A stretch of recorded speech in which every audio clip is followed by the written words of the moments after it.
فرمایا عثمان وہ جو آزمائش کا وقت آئے گا، فتنے کا وقت آئے گا، اس وقت صبر کرنا، صبر کرتے ہوئے اس وقت کو گزار لینا۔ گویا اس وقت آپ نے صبر کرنا ہے، اپنے ہاتھ کو روک کے رکھنا ہے۔ چنانچہ پھر ذوالحجہ کا مہینہ شروع ہونے والا ہے، سن 35 ہجری ہے۔ مصر سے،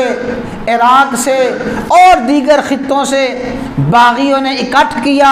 پوری سازش کی، عثمان غنی کے خلاف آ کے مدینہ منورہ میں ایک چھاؤنی قائم کر لی۔ سب سے پہلا حملہ عثمان غنی پہ جو باغیوں نے کیا، حضرت عثمان رضی اللہ تعالیٰ عنہ منبر نبوی پہ ہیں، خطبہ ارشاد فرما رہے ہیں۔ اچانک ایک باغی کھڑا ہوا، کہنے لگا عثمان تجھے خطبہ دینے کا کوئی حق نہیں ہے، تو ہمارا امیر نہیں ہے، منبر سے اتر جاؤ، خطبہ بند کرو، ہم تمہارا خطبہ سننے کے لیے تیار نہیں ہیں۔ جب اس نے اتنی جرأت کی، حضرت محمد بن مسلمہ ایک صحابی رسول ہیں، انہوں نے اس کا ہاتھ پکڑ کے نیچے بٹھانا چاہا، فرمایا نیچے بیٹھ جا۔ اور عثمان غنی نے اس وقت سب سے پہلی بات ارشاد فرمائی، اے باغیو تمہیں پتہ ہے رسول اللہ صلی اللہ علیہ وسلم نے تمہیں شریف فرمایا ہے، تمہیں مردود فرمایا ہے۔ باغیو تمہیں پتہ ہے آقا علیہ الصلوۃ والسلام نے اس وقت مجھے حق پہ فرمایا تھا، لیکن باغی جو مسجد کے مختلف کونوں میں بیٹھے ہوئے تھے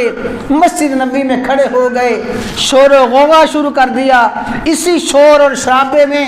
ایک باغی آگے بڑھتا ہے، عثمان غنی کے ہاتھ سے وہ عصا چھین لیتا ہے جو عثمان غنی عصا لے کے خطبہ ارشاد فرماتے تھے۔ اس عصا کو سب سے پہلے اس باغی نے بدبخت نے توڑا، زمین پہ پھینک دیا۔ جو ہی وہ عصا توڑا گیا،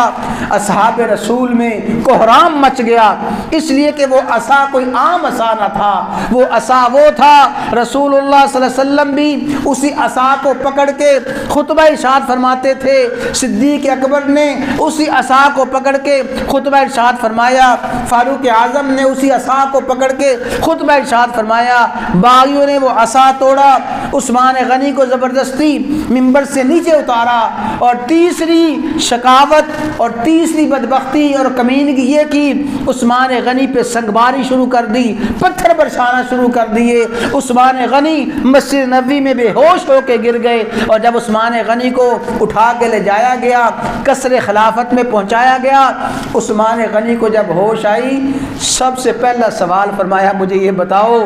اہل مدینہ کو کوئی تکلیف تو نہیں ہوئی؟ مدینہ والے کسی اذیت میں، مصیبت میں، پریشانی میں تو نہیں پڑے؟ عثمان غنی کو بتایا گیا اہل مدینہ بخیریت ہیں،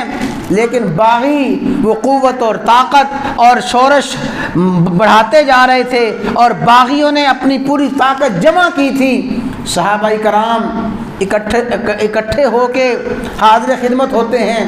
اے عثمان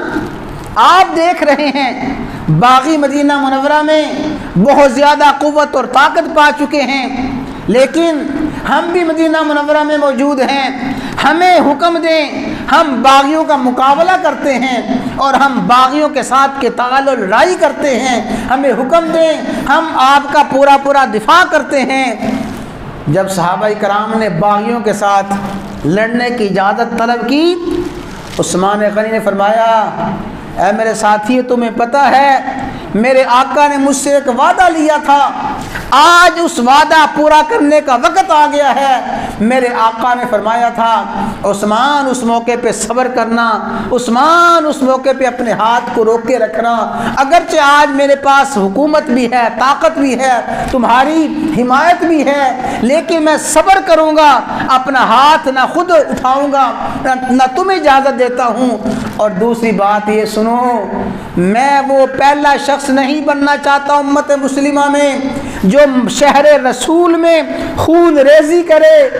شہر رسول کی حرمت میرے سامنے ہے، شہر رسول کی عظمت میرے سامنے ہے، میں نہیں چاہتا لوگ یہ کہیں عثمان وہ پہلا خلیفہ تھا جس کے دور میں شہر رسول میں خون ریزی ہوئی، قتل و قتال ہوا۔ ظاہر ہے تم دفاع کرو گے، باغیوں کا مقابلہ کرو گے، حرمت رسول اور حرمت شہر رسول پامال ہوگی، خون بہے گا۔ میں اپنے محبوب کے شہر میں خون ریزی کو پسند نہیں کرتا، لہذا اپنے ہاتھوں کو روک کے رکھو۔ پھر کہا گیا عثمان ہم آپ کو بحفاظت یہاں سے نکالتے ہیں، آپ شام میں چلے جائیں، کسی اور ملک میں چلے جائیں، مکہ مکرمہ چلے جائیں، وہاں آپ ان باغیوں کے شر سے بچ جائیں گے۔ فرمایا تمہاری بات ٹھیک ہے، لیکن میں مدینہ شہر چھوڑ کے کسی اور شہر میں نہیں جاتا، اپنے حبیب کے شہر کو نہیں چھوڑنا چاہتا، میں یہیں پہ رہوں گا، میں دار رسول سے بھی ہجرت نہیں کروں گا، اور دار رسول میں خون ریزی کی بھی اجازت نہیں دیتا، اور میں اس آزمائش پہ صبر کرتا ہوں، امتحان پہ صبر کرتا ہوں۔ عثمان غنی رضی اللہ تعالیٰ عنہ نے اپنا موقف یہ پیش کیا۔ ادھر باغی مسجد نبوی میں قابض ہو گئے اور اعلان کیا آج کے بعد عثمان کو مسجد نبوی میں بھی داخلے کی اجازت نہیں ہے، نہ عثمان مسجد میں آ سکتے ہیں، نہ خطبہ دے سکتے ہیں، نہ امامت کا فریضہ ادا کر سکتے ہیں۔ مسجد نبوی میں داخلہ بند کیا، اور پھر اعلان ہوا مدینے کی گلیوں میں خبردار عثمان غنی گھر سے باہر نہیں نکل سکتے، آپ کو اپنے گھر میں بند کر دیا گیا اور محاصرہ کر لیا گیا۔ چاروں طرف باغی کھڑے ہیں، مسجد نبوی میں داخلہ بند ہے، اور اگلی شقاوت بدبختی یہ کی، کہنے لگے آج کے بعد عثمان کے پاس کسی شخص کو کھانا لے جانے کی اجازت نہیں ہے، پانی کی اجازت نہیں ہے، کھانا بند ہے، پانی بند ہے۔ عثمان غنی رضی اللہ تعالیٰ عنہ بھوکے اور پیاسے اپنے تخت خلافت میں اپنے گھر میں موجود ہیں، اور پورے مدینے میں باغی فتنہ برپا کیے ہوئے ہیں، لیکن عثمان غنی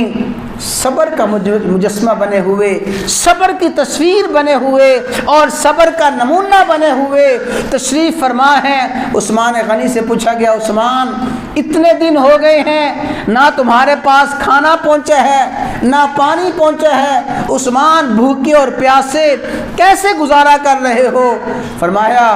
ہر سحری کے وقت روزے کی نیت کر لیتا ہوں، افطاری کے وقت افطاری کی نیت کر لیتا ہوں، اور جب بھوک اور پیاس کی شدت ہوتی ہے قرآن کی تلاوت شروع کر دیتا ہوں، قرآن کی تلاوت ہوتی جاتی ہے، میری بھوک اور پیاس دور ہوتی جاتی ہے۔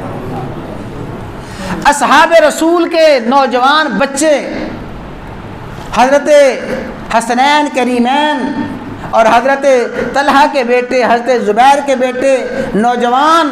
مسجد نبوی سے مدینہ سے اپنے گھروں سے باہر نکل کے عثمان غنی کے گھر کے پاس آ جاتے ہیں، پہرا دے رہے ہیں، لیکن باغی دن بدن آگے بڑھتے جاتے ہیں۔ آخر وہ وقت آ گیا، ذو الحجہ کی 18 تاریخ، یہی جمعے کا دن تھا، باغیوں نے قصر خلافت کے پیچھے سے دیوار توڑی، اور پیچھے سے پش سے مسجد نبوی کی حرمت کو پامال کرتے ہوئے، مدینہ منورہ کی حرمت کو پامال کرتے ہوئے، شقاوت اور انتہائی بدبختی کا مظاہرہ کرتے ہوئے عثمان غنی کے گھر میں داخل ہوئے۔ اور اس وقت عثمان غنی قرآن کریم کی تلاوت فرما رہے تھے، اور اس سے پہلے عثمان غنی نے بتا دیا تھا کہ آج مجھے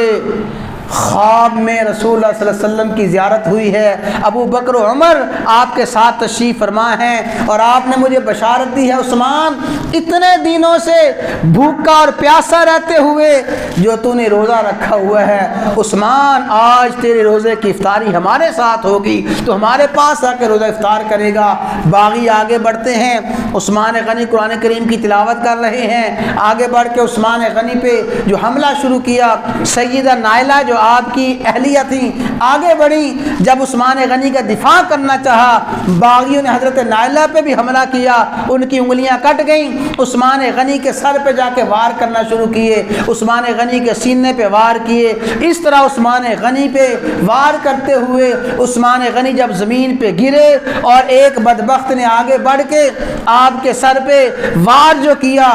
آپ کے سر سے خون کا فوارہ چھوٹا، اور وہ جو قرآن کریم کی تلاوت فرما رہے تھے اس قرآن کریم کے صفحات پہ عثمان غنی کا خون گرا۔ عثمان کے آخری الفاظ یہ تھے فَسَيَكْفِيكَهُمُ اللَّهُ فَسَيَكْفِيكَهُمُ اللَّهُ، اللہ ہی کافی ہے ہمارے لیے، اللہ ہی کافی ہے، فَسَيَكْفِيكَهُمُ اللَّهُ، یہ آخری الفاظ تھے۔ اسی حال میں عثمان غنی نے جام شہادت نوش فرمایا، اور عثمان غنی کا خون قرآن کریم کے صفحات پہ گرا اور قیامت تک کے لیے ہمیشہ ہمیشہ کے لیے عثمان غنی کی شہادت کی گواہی قرآن کریم نے دی ہے۔ قرآن بھی عثمان غنی کے شہادت کا گواہ بن گیا ہے، قرآن کے صفحات گواہ بن گئے ہیں۔ عثمان اس وقت بھی عظمت والا فضیلت والا تھا، شہادت کے بعد بھی عثمان عظمت والا فضیلت والا ہے۔ قیامت تک کے لیے عثمان غنی اور ہمیشہ ہمیشہ کے لیے عثمان غنی حیا کے، وفا کے اور سخا کے پیکر بن گئے ہیں، شہادت کے